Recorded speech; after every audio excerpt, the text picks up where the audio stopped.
Once I ordered an oyster stew, alone, tee-hee, alone. And one little oyster appeared to me, alone, tee-hee, alone.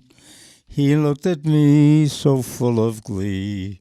I've been in many a stew, said he.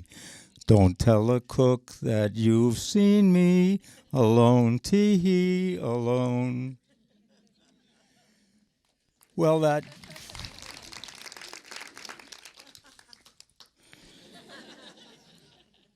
silly-sounding song was sung to me by my Aunt Maggie when we were hanging out together and both very young.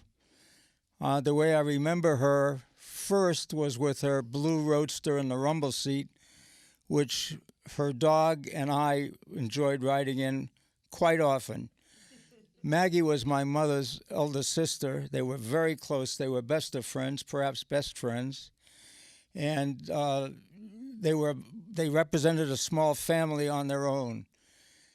I knew Maggie at various stages in our lives, and later on, I knew her as she was going to night school and getting some experience as a bookkeeper, because as an avowed spinster, she figured no man would ever be able to take care of her as well as she could, and that bookkeeping would always be a career that she could take care of herself with. Maggie, I believe, and some of this may be a little cloudy, worked at Filene's department store for a while, part-time, while she went to business school to learn her trade. And it seems to me she once took me to Filene's basement. Filene's was a very famous store in Boston, and the basement was notorious because women changed clothes and tried on each other's outfits in the basement in the aisles. I'm sure I was in puberty because the sight of that caused some certain turmoil with my pubescent loins. I wouldn't have known what pubescent meant, and probably not what loins meant, but the memory is quite vivid. Anyway, Maggie was small, cute, perky, and at the same time endearing, but she was extremely stubborn and acerbic and independent. Some people didn't like her. I certainly liked her a lot, and enjoyed her visits, periodic visits with her high school girls, the girls she called them, when they played bridge, went to the symphony, or shopping. The reality was that while she was very close to my mother, my father and she hated each other. I never understood exactly what the cause was, but I think it was because Maggie didn't like the way my father treated my mother. He had, at that time, undiagnosed bipolar condition. It was not popular yet because no one really understood what it was, and it caused him to be somewhat abrasive sometimes. I'm not sure that was the cause, but in any event, it was significant.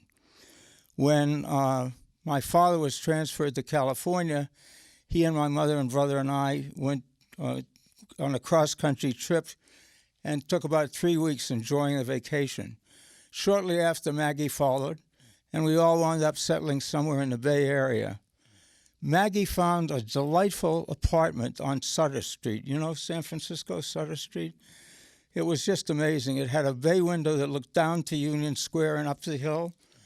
And Maggie always found a way to find a nice studio apartment and decorate it beautifully and have somewhere in the neighborhood a bookkeeping job that would support the rent.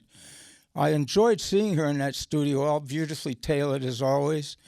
And it was very irritating to me when she decided that she was going to move because they had raised her rent $10.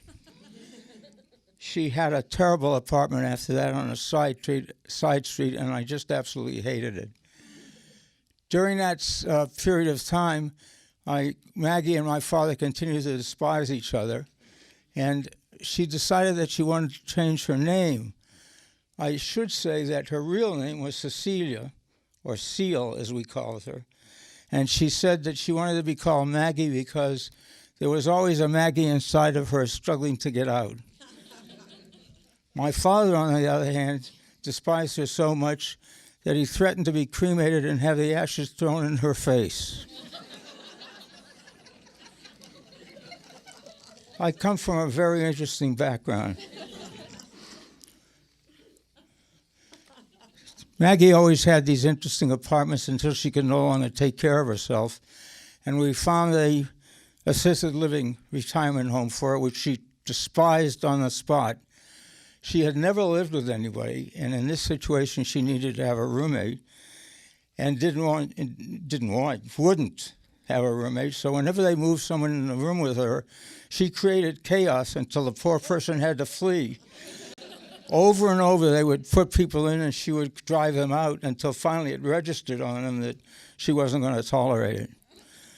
We got occasional phone calls that Maggie was not doing too well, and subsequently that she had made it through another night and was back at the place.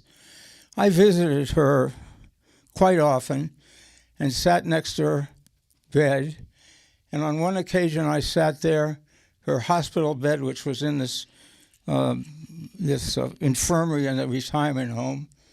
I sat there with a pillow in my lap, trying to figure out when I should kill her. I had no problem with the concept of killing Maggie. That had been settled a long time ago. But when the appropriate moment was, that was something else again, and I wasn't certain.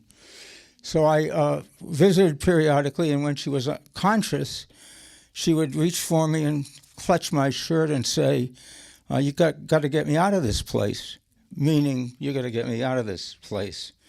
And then she'd become unconscious again, and I would sit with the pillow wondering when the appropriate moment would occur.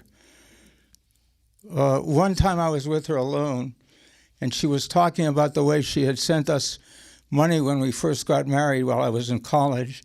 She was horrified that we wouldn't be able to support ourselves, so she sent us $15 a month for some time. And when Deborah got pregnant with our first daughter, we called Maggie to tell her, and she said, "I'm sorry, I can't afford that." So we talked about things like this. She told me that she had actually kept track of all the money she laid out for us in her fine bookkeeper handwriting. And she didn't want any money back, but if I ever wanted to check it, I would find out how much she loved me.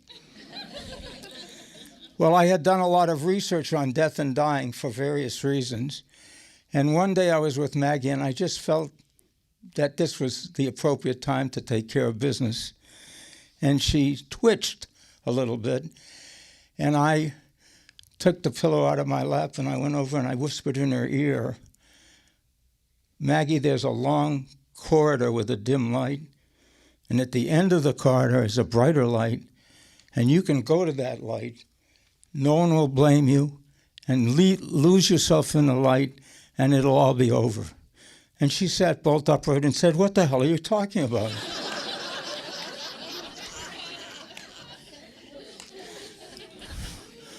Well, finally we got the call that Maggie was gone, and Deborah and I took care of her last wish, which was to be cremated, ironically enough. And we went to the Neptune Foundation a few days later and picked up the little canister that had Maggie's remains in it. And we drove to the cemetery with Deborah holding the canister in her lap. There were two men by the gravesite with a big mound of dirt and two shovels. They were smoking, waiting for the proceedings to begin.